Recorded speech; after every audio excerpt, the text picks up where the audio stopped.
Sa kanan, mula Tanza, magingay para kay Batang Rebelde. Ang pagkakaisa'y para bang imposible. Sa panahon ngayong pangarap na lamang ang libre.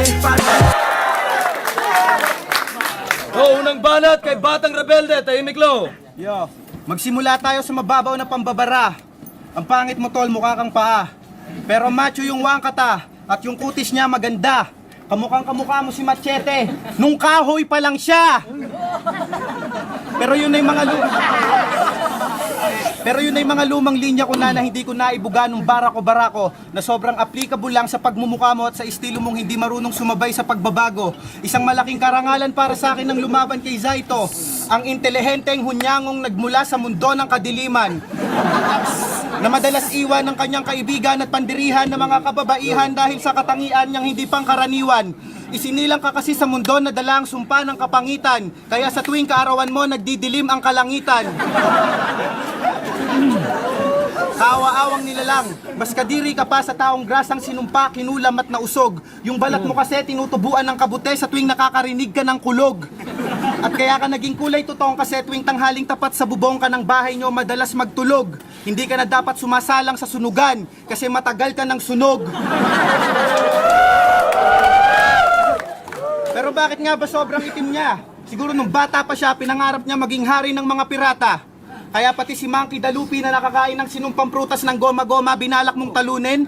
Kaya kumain ka din ng sinumpang prutas at sa kasamaang palad ng nanguya mo ay sinumpang prutas ng uling-uling. Kaya itsura mo pa lang hindi na pwedeng pagkatiwalaan. Kasi mukha kang manggagancho na sa araw ay nababad masyado. Lagi kang nag-aabang sa sulok at may hawak na patalim dahil ikaw ang taong grasa na si Lando. Pero seryoso sa pagiging tapat, hinahangaan kita. Dahil sa kabila ng masalimuot na istorya ng buhay mo, nakuha mo pa ring mag-rap na siyang hinahangaan ng lahat. May kanta kang sa gitna ng bukirin ng pamagat. Kasi doon ka pinanganak. Bumabagyo pa noon sa ito, pero ligtas kang nailuwal ng nanay mo. Ang kaso nalilito siya. Hindi niya alam kung anong dapat piliin sa dalawang pangit na bagay na kanyang natatanaw. Nung nalaglag ka kasi sa putek mula sa sinapupunan ng ina mo, natabi ka sa tain ng kalabaw. Kaya personal kong tatapusin tong round na to. At wala akong pakialam magustuhan nyo man o hindi. Kaya hindi mo kilala ang tunay na magulang mo kasi iniwan ka ng nanay mo sa gitna ng bukirin at mas pinili niya na yung tain ng kalabaw ang iuwi.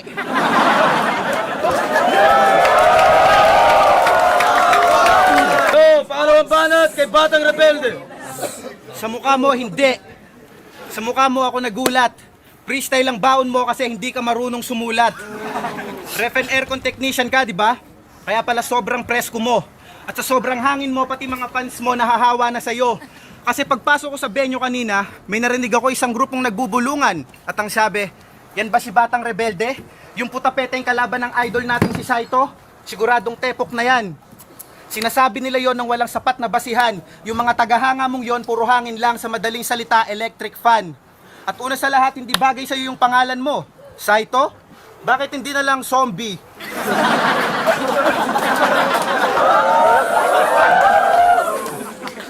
Kasi mukha kang bangkay na bumangon sa hukay para muling mamatay ngayong gabing to. At susunugin ko na yung katawan mo hanggang sa maging abo kung trip mo pa rin bumangon sa araw ng libing mo. Pero dahil kapwa tayo Kabitenyo, hahayaan kitang mabuhay. Pero puputulan kita ng dila para di ka na makapag-rap at makagante. Tapos isa-isa kong bubunutin niyang gininto ang ngipin mo para wala ka ng bagay na pwedeng ipagmalaki. Pero kung trip mo pa rin na makilala ng husto at maging headline, kailangan lang kitang pugutan at ipagtirik ng kandila. Tawagin mo kung mananabas dahil kinabukasan ikaw ang pugot na ulo ng balita. At para sa kalaman mo, hindi ako natatakot. Kahit marami kang kamag-anak na engkantong hinakot. Hindi mabisang pangontra para sa akin yung mga banat mong galis na kinamot at taing binalot. Pwede na akong manalamin sa sobrang kintab ng anit mong napapanot. Isa kang buraot na laging nakangiti kasi sa sobrang laki ng ngipin mo, hindi mo kayang sumimangot.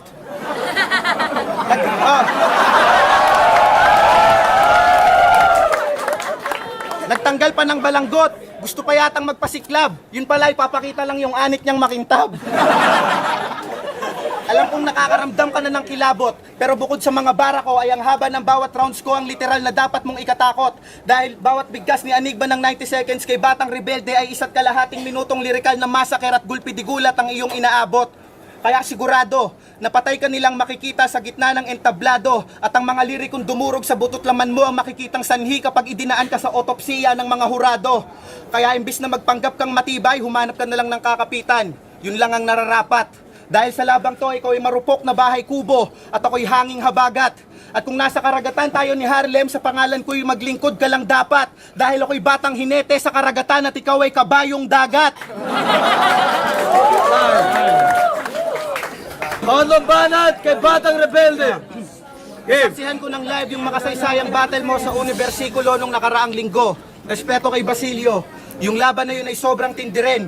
Bukod sa 5-on-5, unang beses ding nangyari sa history ng rap battle yon kung inyong iintindihin. Hindi ka talaga nawawala ng magandang ideya, Enigma, dahil kung tutuusin, sa flip-top lang nagkaroon ng laban sa pagitan ng dalawang senior citizen. Kasi sobrang tanda mo na, di ba? Kaya kapag nagrarap ka, ganyan, pa-push up ka pa. Pag nakaisandaan ka, bigyan kita 20, tangina ka.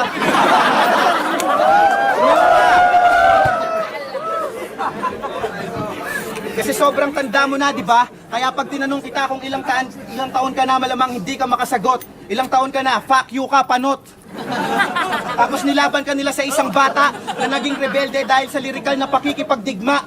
Kahit gaano ka kaitim, mahahalata nila ang pasa sa oras na tamaan ka ng mga barakong katumbas ng nagbabagang tingga. Alam kong marami ka ng binaon, pero ngayon ka titiklop at mapapahiya. Dahil bawat hipon ng liriko sa eardrum mo, tutupi ka na parang dahon ng makahiya. Tapos sobrang yabang pa nito. Sa Konektado World, naglabas pa ng jeep ng video. At ang sabi mo, nagreserba ka na ng nicho para kay Basilio at negatibo. Masyado kang mayabang, iho. Eh kung tutusin, dapat para sa sarili mo nireserba yon kasi nung nakaraang linggo, ikaw ang pinatay ni Basilio. At real talk, nakatanggap ako ng kaba. Ang battle na to, nakatanggap ako ng kaba sa aking katauhan. Masyado ka na kasing veterano, kaya pag tinapat ako sa iyo, magmumukha lang akong baguhan. Pero nasaksihan ko kung paano ka nag-joke kay Daddy Jody at kay Basilio, kaya bigla akong natauhan na isa ka lamang mabahong matandang hukluban na nagiging ulyanin sa gitna ng battle, kaya hindi ka dapat katakutan. Pero bakit nga ba sunod-sunod ang battle mo? Dahil ba sa talent fee? Kaya tong ligang to, ginawa mo ng permanenteng hanap buhay? Ang kaso sunod-sunod ang pagkatalo mo. Kaya kung tutuusin, para mo na rin inilalagay ang sarili mo sa hukay. At nagreklamo pa si Saito nung malaman niya na 90 seconds at no OT option ang aming duelo. Ang sabi niya kay Enigma, tol, dagdagan mo naman ng OT para mas malaki yung sweldo. Pero hindi ko sanang gustong gawin to. Pareho tayong kalabarson, kapatid. Pero kailangan may matalo at manalo dahil tayo'y nasa magkabilang panig. Sisihin mo ang sarili mo dahil ang pagtanggap sa battle na to ay pagharap sa panganib. Papaslangin kita ngayong gabi sa kataga gamit ang aking kataga at ililibing kita sa kamalig. Time. Flip top, magingay para sa Batang. Flip top, kataga. Ang laban, Saito versus Batang Rebelde. Ang boto, 3-2. Panalo si Batang Rebelde. Kay Saito. Respeto kay Saito, isang linggong preparasyon lang, parang di pa nag-prepare. Yeah, flip top, judges. Yo, Aklas, MDK, Batch 1 PLC. Binigay ko yung boto kay Batang Rebelde kasi mas preparado siya eh. Although nakukuha ni Saito yung crowd, mas prepared pa rin para sa akin yung ginawang written ni Batang Rebelde. So, Batang Rebelde. Yeah! Baraki Demsen, the farm, Batch 1 PLC. Pinagiging ko kay Batang Rebelde yung panalo ng 3 rounds. Kung sa entertainment value, laman talaga si Saito, sa stage presence, tsaka sa delivery. Pero mas structure, tsaka mas malaman at mas consistent yung binigay ni Batang Rebelde. So, Batang Rebelde.